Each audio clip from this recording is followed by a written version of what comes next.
Welcome back to Temporal Directive, the Star Trek fan podcast, rewatching the entire franchise in chronological order. I'm Gary. And I'm Tom. And this week, we're watching Star Trek Enterprises. I still didn't figure out how to pronounce it. Rajiin. I guess we'll find out. Yeah.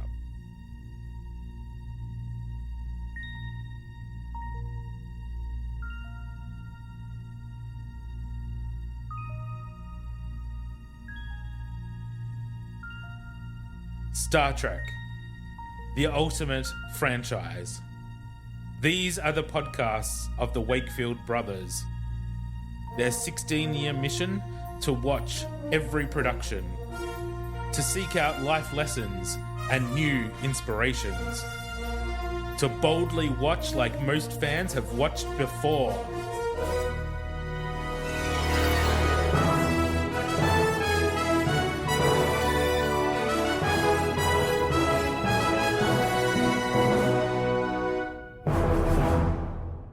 Yeah, I don't know how to pronounce that. I have no idea. No.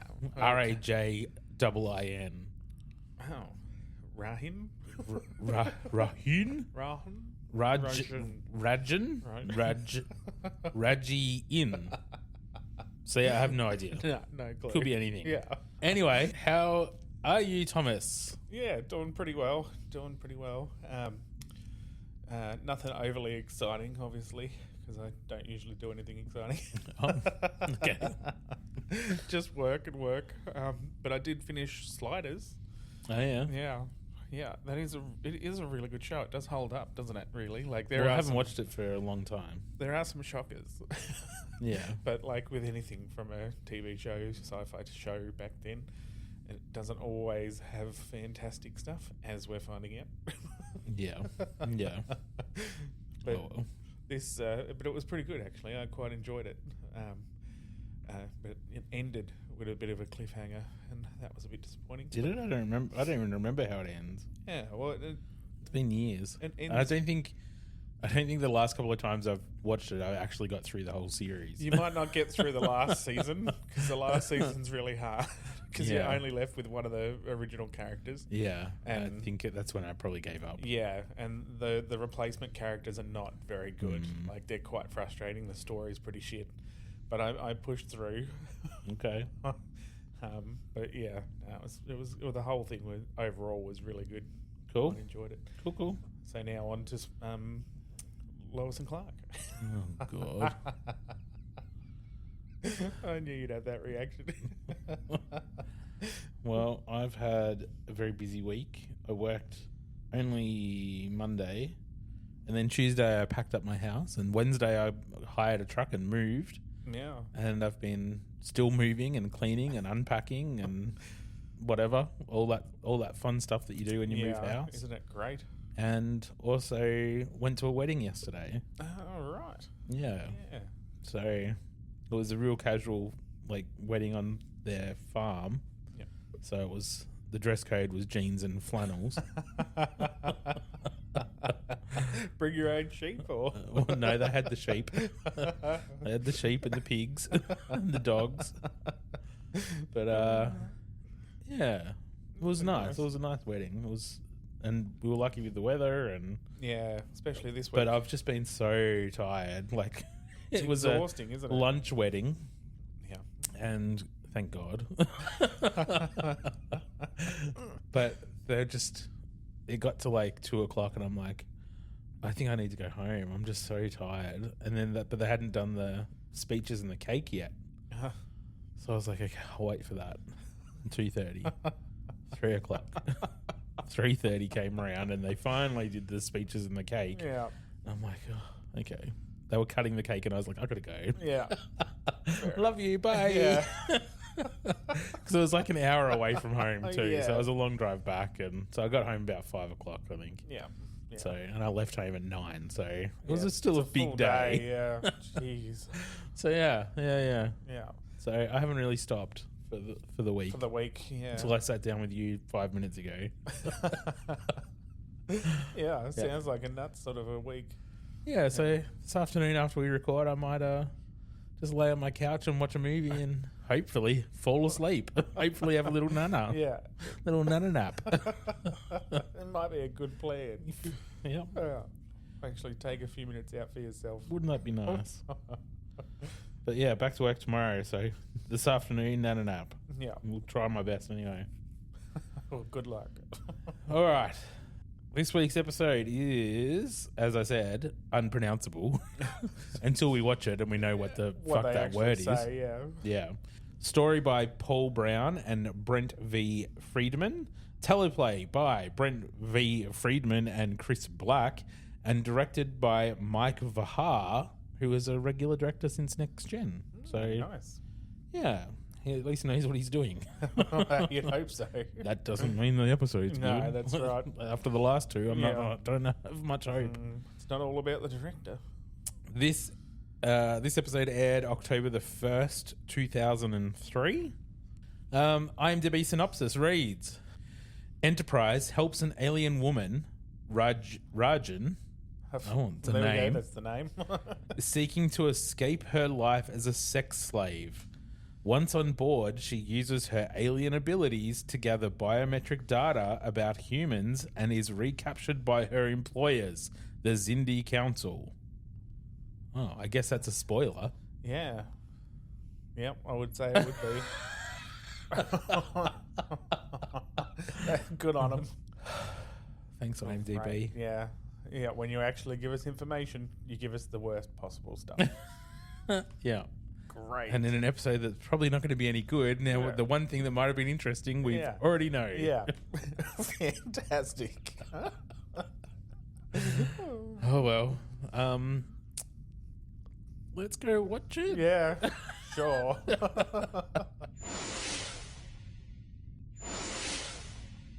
We're back from watching. Now we know how it's pronounced. Yay.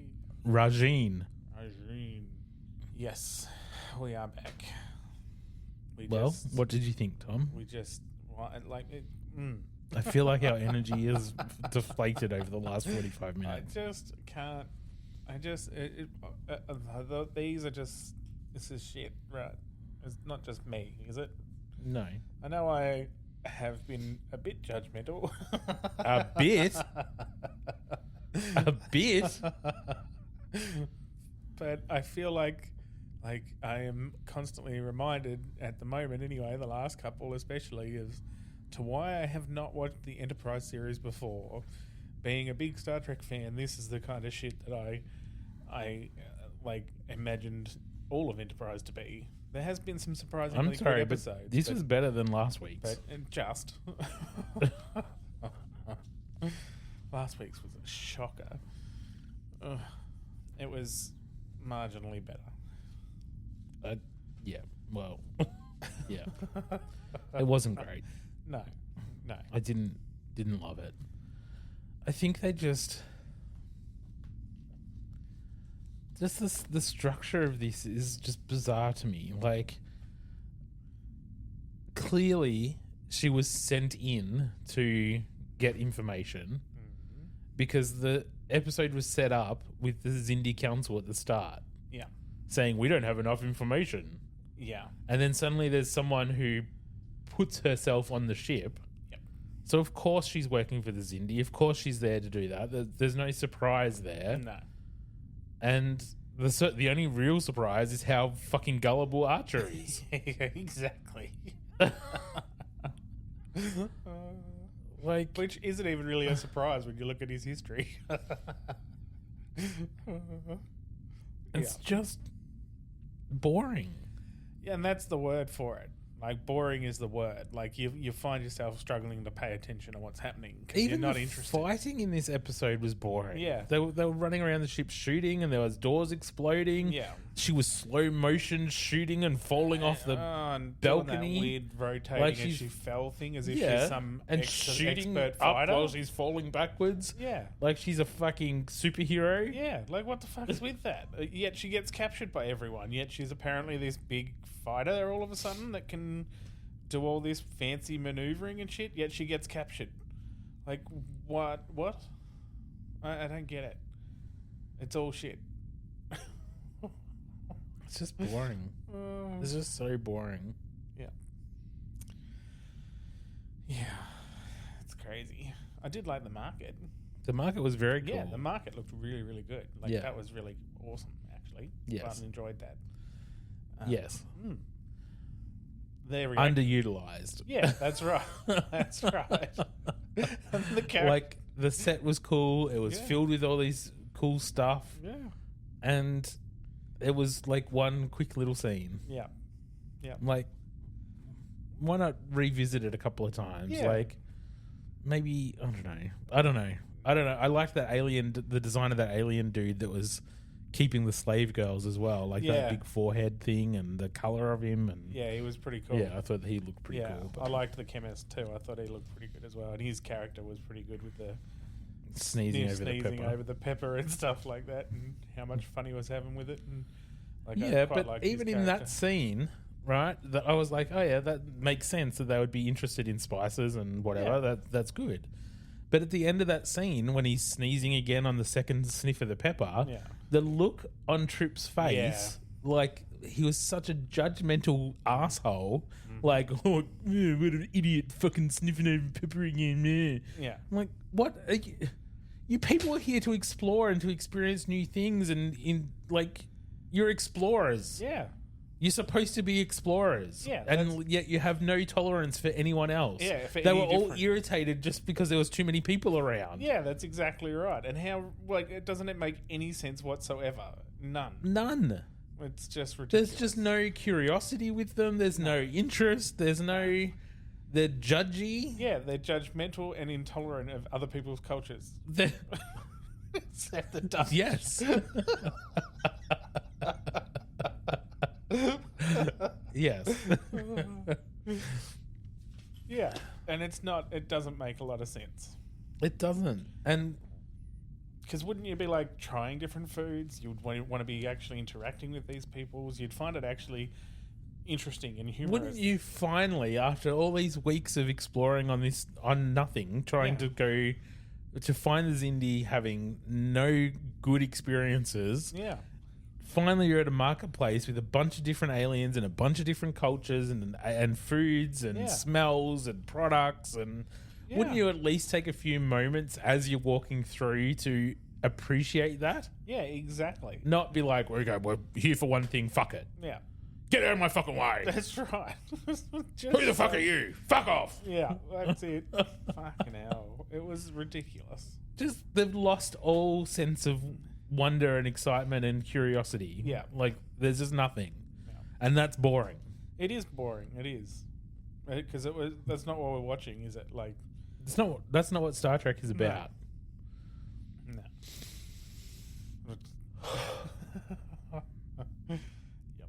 Sigh.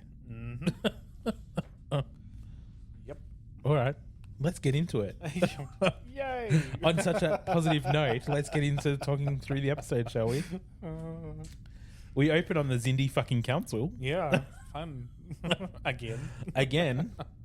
And they're complaining that they've lost some lab that's been destroyed and some shit. They don't have enough data to... They're looking to do 2 weapons.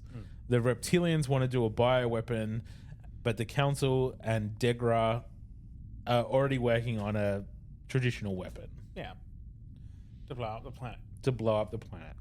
Like about the size of a moon. But the reptilians want bioweapons, but they don't have enough data on the human biology in order to do that. When I say reptilian, what I mean is Galaxy Quest. Yes. Yes, almost identical. Absolutely. The council have a big debate about it, and everyone except the reptilians agree that they need to give Degra a chance to make progress on the traditional weapon first. And the bug ones. And if that doesn't work, then they'll think about something else. Yeah. The bug ones as well. The insectoids. That's one. Yeah. Yes. Then we cut to Paul's quarters, and she's filling up Trip for the next neuropressure. And he says that maybe we shouldn't do this anymore because people are talking. People are talking about us and thinking that maybe there's something more going on. Is he in high school? Yeah, like it was And she just says it's none of their business, is it? Even He if we says, were. "Oh no, you're right," yeah, and that's it. that's it. It's the whole fucking scene. Yeah, that's it. Oh, so yeah, sorry, I'll just flick that thought off now. What the fuck? Done. Yeah. Yep. Well, even if we were having a relationship, is it anyone else's business? Oh, you're right. Yeah. Oh, fuck. What the fuck? Yeah. What was it? Like, it was just ridiculous. It was pointless It was scene. so dumb. And it made no sense again. Just whatever. So we're 2 scenes in and 2 frustrations. Yeah. Yep. Uh-huh. Then we cut to Archer in bed, and he's squirming and twitching and having a nightmare.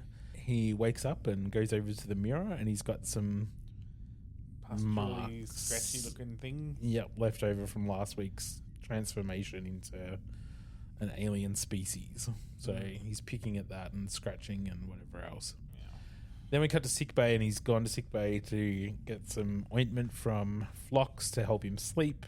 I'm not opposed to things continuing into the next episode. Yeah. I think that's a good thing because they don't traditionally do that very often. No, I thought it was all right. So that's a good thing that he's still got that. But yeah, it's just kind of like a throwaway scene though. It's just nothing comes of it. There was no point to it. No, it would have been fine if it had led to something, like in a way, like something happened in sick bay or cream meant something. I don't know, or something, just something. Anything. Like even if unless it's to, because Archer seemed like really quick to be irritated in this episode. So whether was playing from that, whether that's what that was meant to be, like I'm not sleeping. I'm irritated. Yeah. I'm still having nightmares and whatever. Maybe that's why he was so irritable in this episode. I don't know. But anyway. He's been irritable in every episode. He really has been. It's been no different regardless. I know. Anyway, also during that scene in sickbay, Phlox asks about the Trellium D and what that looks like how far away it is from getting it. And Archer says that they've found a chemist on a station somewhere that can synthesize Trellium D, has a recipe for it. So that's where they're heading to go and get that recipe. And Phlox just reiterates that it'll be a good thing because those spatial anomalies are still impacting on people. Yeah. So, yeah, when something happens, people are breaking arms and shit. So he's like, the sooner the better. Yeah, that's not how he talks. No, but that's probably a good idea, isn't it? Yes. Anyway, some sort of protection. Correct.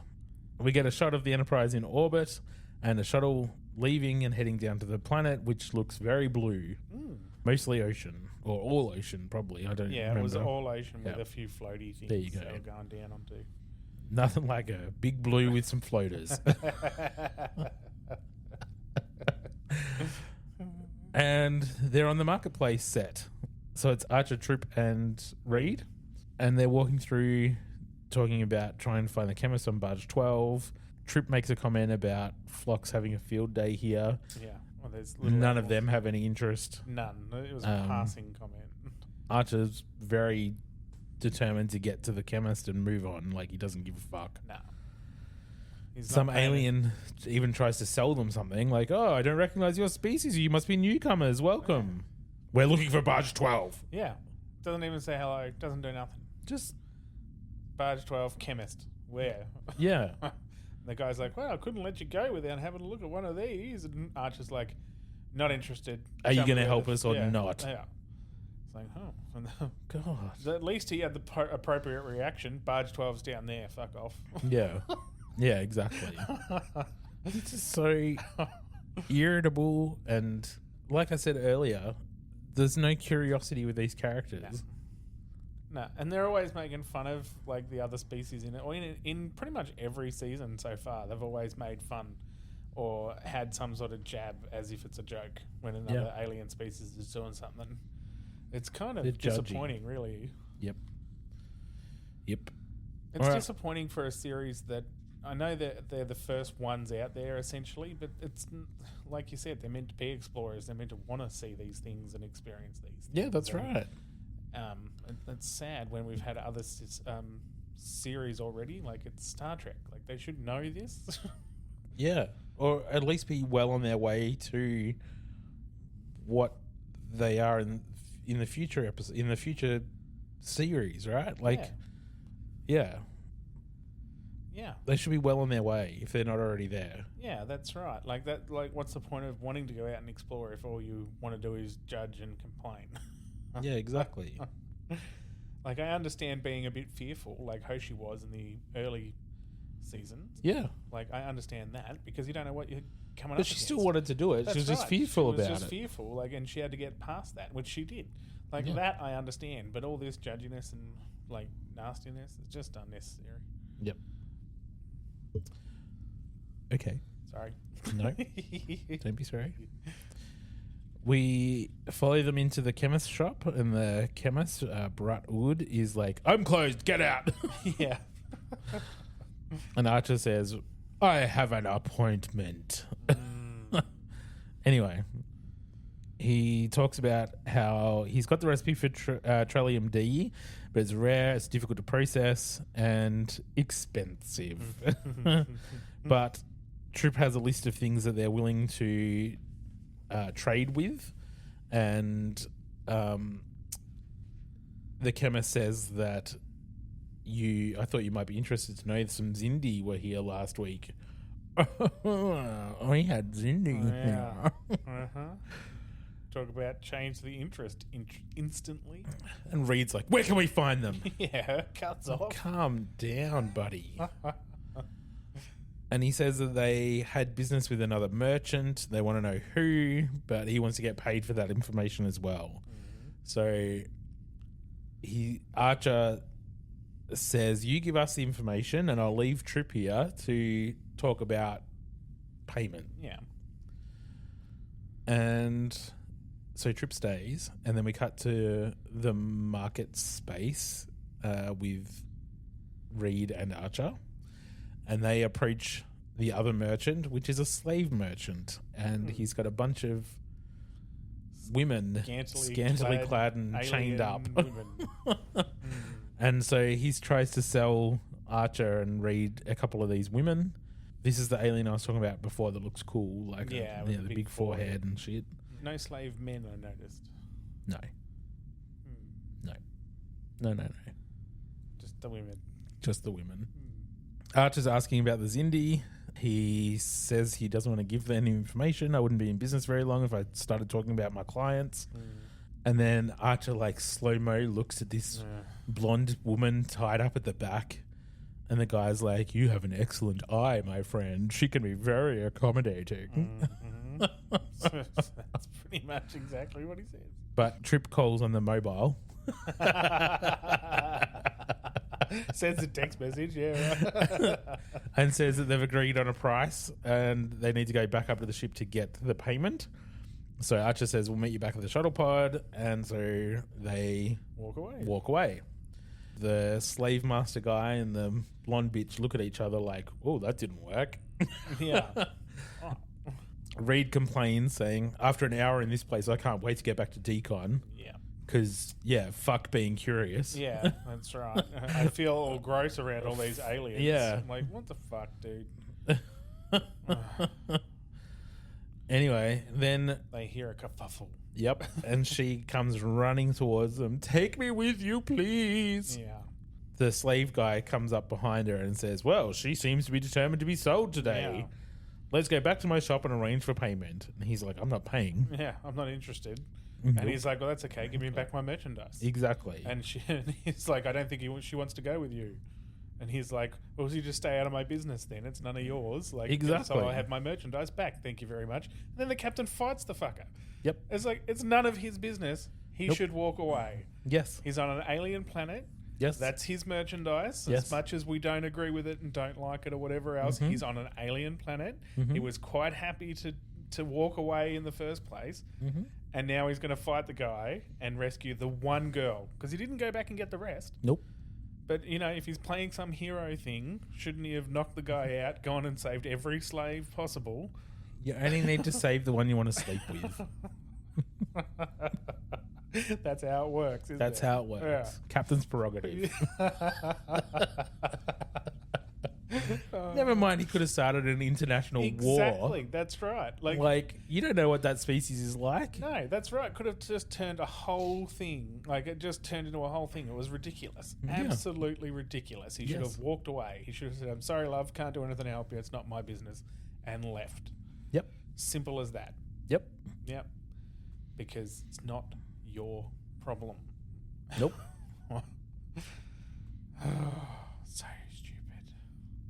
We get a shot of the shuttle heading back to Enterprise, and then we cut to sickbay. Fox is examining Rajiin,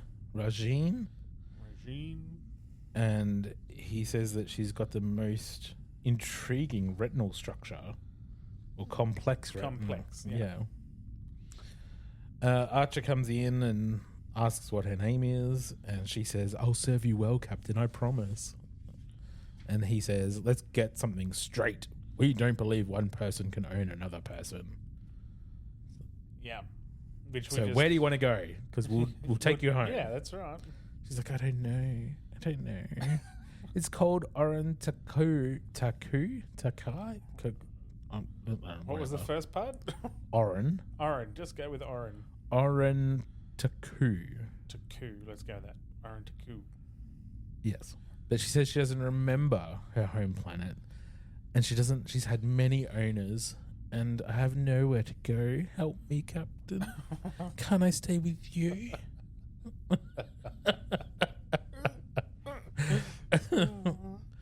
Archer says, we'll see if we can locate Oran Taku.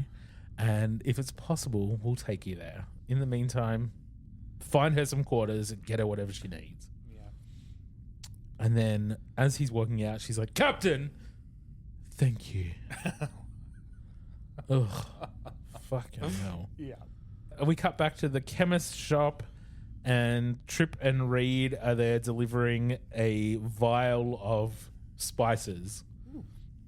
And Trip says, on our planet, wars were fought over these, so careful. Which is kind of true. Yeah, he's not wrong. But he smells the black pepper and it makes him sneeze, and he's having a good time. Yeah, he's loving it. Yeah. Anyway, he gives them the recipe for Trellium D to synthesize it in a liquid state, and that it is extremely unstable in its liquid form. So make sure you follow the instructions precisely. Yep. It's going to be bad. Yep. And as they walk out, like I think we talked about this before we started going through the episode, but as they're walking out, he has another sniff of the black pepper and it makes him sneeze again. And the look on Trip and Reed's faces, like the judgmental. Yeah. Like They didn't even need to say anything. No. You could just tell in their facial expressions that they were like, stupid. What fucking a alien. fucking idiot! He's sneezing over pepper twice. Ridiculous. Want to slap him. We cut to the captain's mess, and Archer is having one-on-one dinner with Rajiin, whatever her fucking name is. Yeah. She still hasn't got any decent outfits on. I know, got no clothes. Tits are out. Yeah. And it's really rare that he would be having dinner with a guest without Paul or Trip or someone else there. Yeah. Usually it's the three of them and whoever the guest of the week is. Exactly. Yep. There's no need for it to be a one-on-one. No. At all. No, exactly. It's so bizarre. It just felt bizarre. It did, didn't it? Like it felt unnecessarily odd. Datey. Yeah, exactly. Yeah. It was weird. Yep. Just weird. Anyway, she asked some questions about, can I look around the ship, Captain? Is everyone on the ship from Earth? Yeah. What are your intentions with my species? I mean, what are your... And then he says that they're trying to make contact with the Xindi. Don't suppose you know anything about them? She says, very little. I saw a couple of reptilians and they weren't very pleasant. Why are you looking for them? And he says, we're hoping to resolve a disagreement. That's it. And then Trip calls over the comm, says, "We're in business, sir." That's it. Yep. We're in business. And he says, "I'll be right there," and fucks off. Yep. Leaves her in the mess. Yep. Another reason why maybe someone else should have been there. Yeah. Anyway, we cut to engineering. Trip and T'Pol have figured out how to use the instructions they were given to create the Trellium D and how to integrate it into the ship. But it could be risky, so T'Pol recommends they set up a special lab to do the cooking It's a good plan. on E-Deck, where there are emergency bulkheads, just in case. Archer just walks off. Yeah. So I assume that's do what you want. An affirmative. Yeah, I assume. He doesn't even nod. He just walks off. It's just like, meh, Like, go on. sure. I guess that's a yes. Yep. Maybe they should have just sat around and waited, and just Yeah. in a 3 days time when he says, "What's your update?" "Oh, we're still waiting for the approval, Captain." Yeah, that's right. Yeah. No update. There is no update. We're still waiting on your approval to build the lab. That's how communication works, you fucking asshole. Yeah, that's it. That's exactly right. Yeah. You're meant to be the one in charge, you dickhead. Then we cut to Archer's quarters. He's sitting at his desk in his shorts and vest, and the doorbell rings, and he says, "Come in," and no one comes in. So he gets up and opens the door, and what a surprise. It's Rajiin. "Good evening, Captain." "I'm sorry to disturb you." Sure you are. That's why you came to the door. Yeah. Because you wouldn't. Yeah. Because you didn't want to disturb me. I didn't want to disturb you. That's why I rang the fucking doorbell. Fucking hell. And then, He's like, come in. yeah, come in. We have some good news. We've been able to find your home planet. It's only 2 days away. And she's like, Sure. interesting. Great. And he says, "You don't seem very pleased." And she says how she was taken away when she was very young, and she Very doesn't remember young. much about it.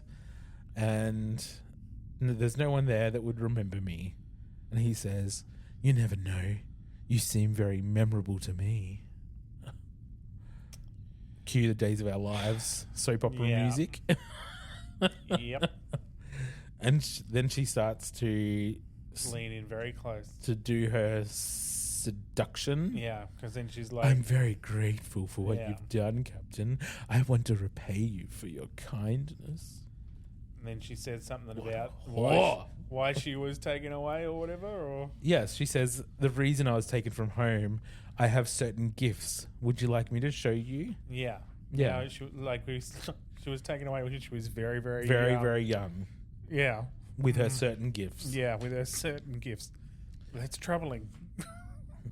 I mean, maybe she stayed at Planet Epstein.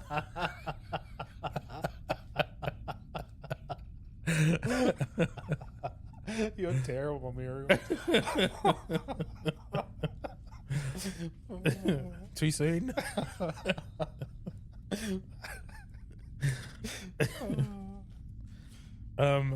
Anyway, yeah, so she alluded to some bad things. Unsavory situations. Yes. And then she kisses him, and then she like runs her hands over his head and then up his shirt. Yeah. And when she's doing that, when she makes skin on skin contact, there's this like glow under her hands and sort of like an X-ray of wherever her hands are of the body. Yeah. And then suddenly they're far apart. So she's kind of like removed part of his memory or something. Yeah. Because suddenly they're... She's on the other side of the room. That's right. And she's And like, she's I like, just "Is wanted something wrong?" Yeah. You okay, Captain? And she says, "I just wanted to say thank you, so thank you." Bye. Bye. I got what I needed. Bye. We cut down to the new Trellium lab, and they're making it. Yeah. But there's something going wrong, and it doesn't seem to be working properly. And anyway, They rush they out. rush and out. explode. It explodes. There's a big mess. They open the doorway, and T'Pol leans in and says, "Some of our calculations may have been slightly off." That's my favorite line in the whole episode. It's good, isn't it? And then she says, "We've been working for 6 hours. Let's take a break. Come to my quarters later and we'll do your neuro pressure." And he says, No, I'll be fine. And she says, "I would prefer you arrested before we make another attempt." Which is probably fair. Yeah. We cut to Rajiin walking through the hallways, just wandering about. And then she finds the transporter alcove. And she's about to start playing with all the controls. And Hoshi comes over. And of course, Rajiin can't help herself. Yep. So she seduces Hoshi. Easily. Very easily. Just like everybody else she comes in contact with. Yep. Because that's what she's trained to do, apparently. Since she was little. Yep. Is seduce people and fall and shoot backwards.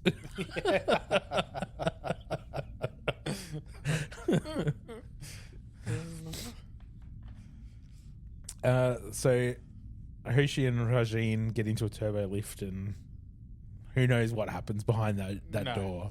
We don't see anymore. We don't see. So that's for all the fans out there who want to just I'm come sure up with their there's some own fan idea. fiction. Yeah. I'm sure it's already out there. Sure there's lots of us. Then we cut to T'Pol's quarters, and T'Pol kneels down, lights a candle, and Rajiin comes out of nowhere and says, "You must be T'Pol." And then we fade to black for a commercial. Yeah. We come back to the room, and she goes, "I didn't mean to startle you. My name's Rajiin." And then she tries to seduce T'Pol, but like, T'Pol's got better mental skills. Yeah. That's it. Mental defenses. Yeah. So she's like, you have such a disciplined mind. You're in such control of your emotions. Try to let go. Try to let go. Don't resist me. T'Pol's like, just don't. Stop. I need you to leave. Stop. But while this is happening, Trip shows up and tries to ring the doorbell. Just at the right time, Yeah, really, because she was course. starting to push through a little bit, and then the doorbell distracts her. Yep. Good stuff. Good on you, Trip. Yep. So the door doesn't come. They fight. Yeah, fighty. They have a bit of a tussle. Trip eventually gets into the room by overriding the security and gets whacked in the head with a vase or something. Yeah. Yeah, T'Pol's unconscious on the floor, and Rajiin runs off. I wonder why she was waiting in the room and didn't just, ring the doorbell and chat with her. I don't know. There was no necessity for her to be waiting in her room. No. Except suspense Yeah. before the commercial. Yeah. She snuck into the room. Go to ad break. Yeah. Ridiculous. Just so dumb. Anyway, so she's attacked Trip. T'Pol's unconscious, and now she's in the hallway. She's got her own communication device, and she's talking to one of the reptilian Xindi over the comm, saying, "I need assistance. I have what you wanted. I can use their transporter device, but you'll need to be within 10,000 kilometers." He says, "Signal us when you're ready," and then a security guy shows up. And they're just as useless as everyone else. Well, the first one shows up and she seduces him. Surprise, surprise. Maybe she's got like that Mud's women. Maybe she's got some of that Harry Mudd magic. It's highly possible. Yeah, now that I think about it. So she seduces that guard and then has a gun. Yeah. Because he's useless. And then she fights her way through the Enterprise, firing at different people and shooting in the hallways and in engineering and wherever the fuck else, whatever other set happened to be lit that day. They're just like, exactly pew, right. pew, pew. Yeah. And they're all poor shots, just like any other stormtrooper. And there's heaps of slow motion bits in the, especially in engineering, when she leaps up over the balcony and falls the backwards. Thing that we've been talking about. Yep, ridiculous. Then she gets to the transporter alcove and she tries to use her communicator to signal the Xindi, But Archer shows up behind her with a phase pistol. Leaving so soon? And two other security guards arrive as well. Archer says they've jammed the signal. Your friends can't hear you. Who are they? Yeah.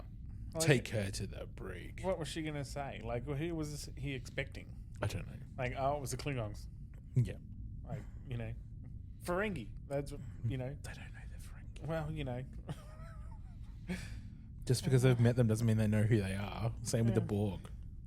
Well, anyone could have sent her, really, but like who's after him? Like, who would send someone to the ship? Like, exactly. It's going to be the Xindi, right? Of course, it's going to be. So why even ask the fucking question? Like, Yep.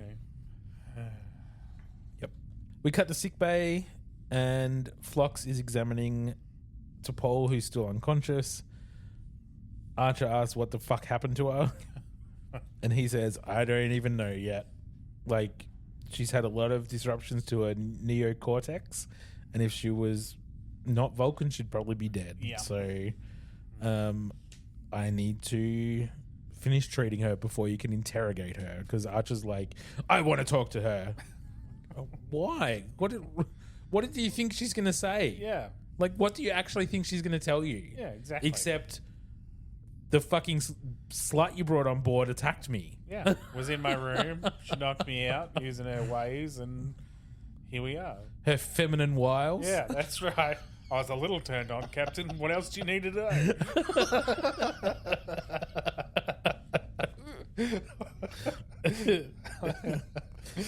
Anyway, Phlox says it's going to take a few hours, and Archer gets shitty and walks off and tells Trip to be examined as well. He basically storms out because he's pissed off. Well, and he heads straight down to the brig. That's how he leaves every scene in this episode. It seems to be. Straight down to the brig, and he holds up Rajiin's communicator to her and says, who were you trying to contact? I'm sorry. I asked you a question. I can answer it. Won't answer. Yeah, exactly. He keeps saying, who are you? And she says, I told you, my name's Rajiin.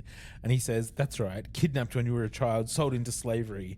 And it was just a coincidence that you happened to escape when I was at the market. The chemist knew I was looking for information about the Xindi. Is that why you showed up so conveniently? It took you this long? Yeah. Penny drop? Do you know when we figured that out as an audience, Captain? Yeah. When we saw her in the marketplace. Yeah, that's exactly. The instant we saw her. Thanks for keeping up. In fact, the second that in the marketplace, the camera went to your face and then her face and then your face again, we all thought you figured that out too. Yeah. And then we realized that you weren't figuring that out Nope. and that you were falling for the fucking trap because you're a fucking moron.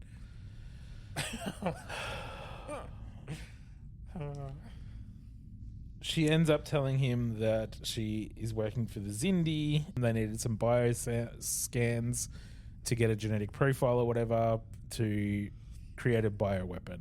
This is at the same time that two reptilian Xindi ships show up to try to get her back. Yeah. So they start fighting while they're talking in the brig. Yeah.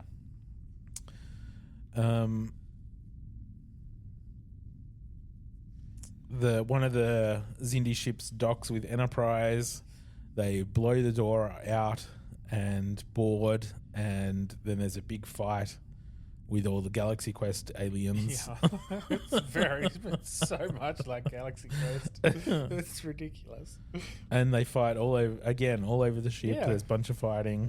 Yeah. The phasers don't work. No, the phasers don't work on the reptilians. They just sort of like hits them on the shoulder and they go, oh, hang on.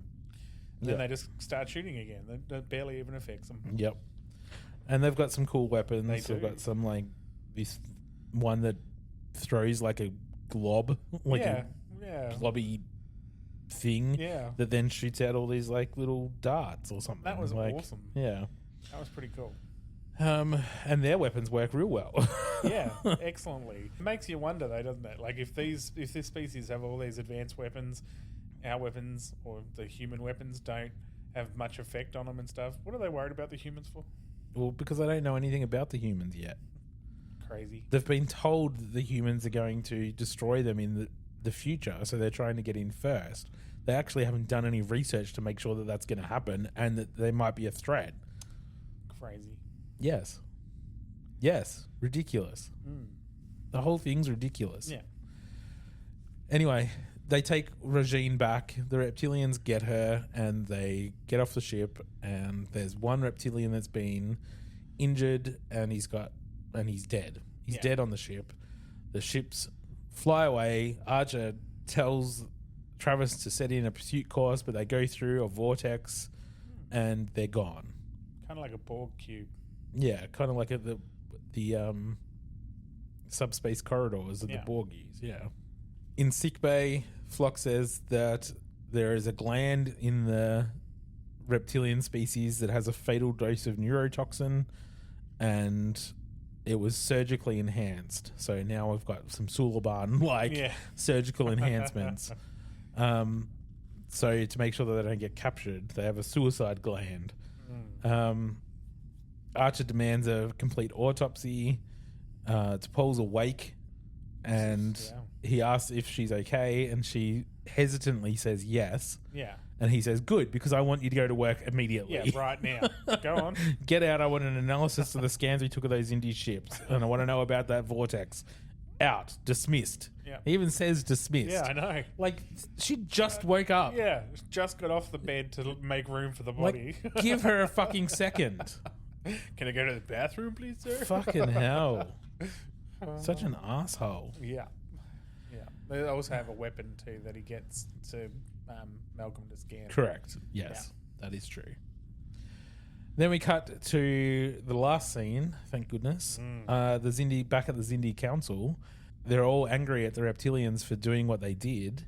They're saying, like, we all agreed that we would have more time on the traditional weapon. We don't have enough data for the bioweapon. Now you've made us more vulnerable than we were before. Yeah. And the reptilians are like, we do have some more information. Bring her in. So they bring Rajiin in, and she, like, puts her hands on the table, and then a projection of the, like, human anatomy scans that she took show up in the, like, a hologram in the middle of the room. Yeah. And so now they're saying that they're going to pursue both weapons at the same time, basically. And that's it. She tries to say, like, there's more to these humans than what you can get from a scan. And the reptilians get mad and say that's enough, take her away. Yeah, before she can keep talking. Exactly. And that's the end of the episode. Yeah. So, now that we talked through it, what did you think? How many years we're going to do this? This is a 16-year podcast, Tom, at least. Probably longer. How long's left of Enterprise? Well, at least till, I think, June next year. June, July next year. Yay.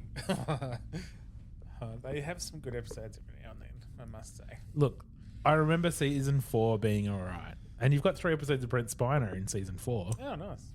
Sweet. See, that might cheer me up. Well, it might. Yeah. Well, I can't say this was one of my favourites. No. But, you know, it was slightly better than last week's. At least it was a little bit more. I think it was better than the last 2 weeks, to be honest. Yeah. But, yeah, I don't know.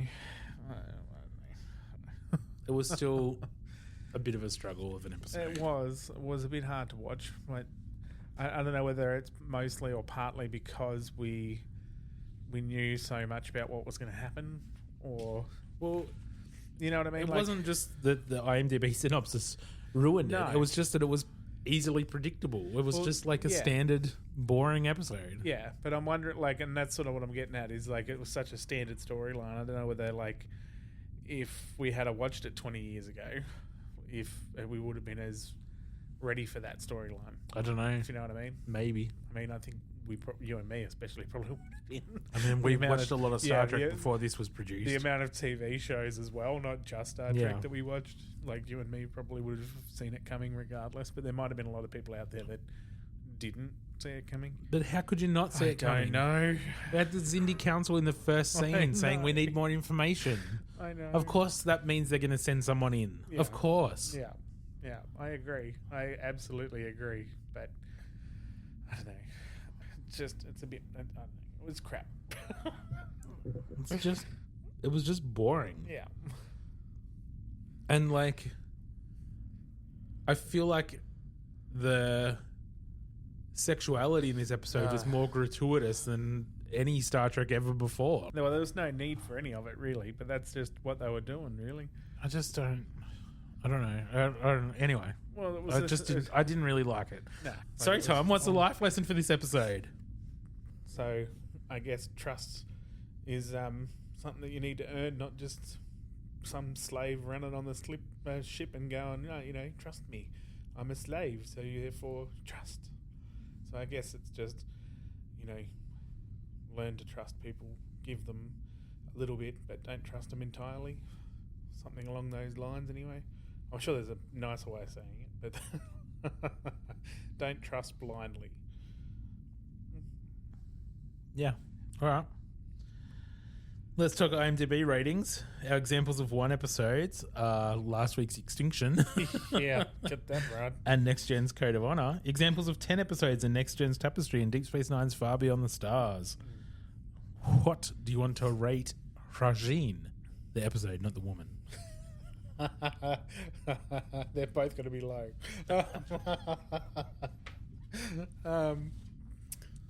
So I don't want to go much higher than last week's, to be honest, because I really didn't like this.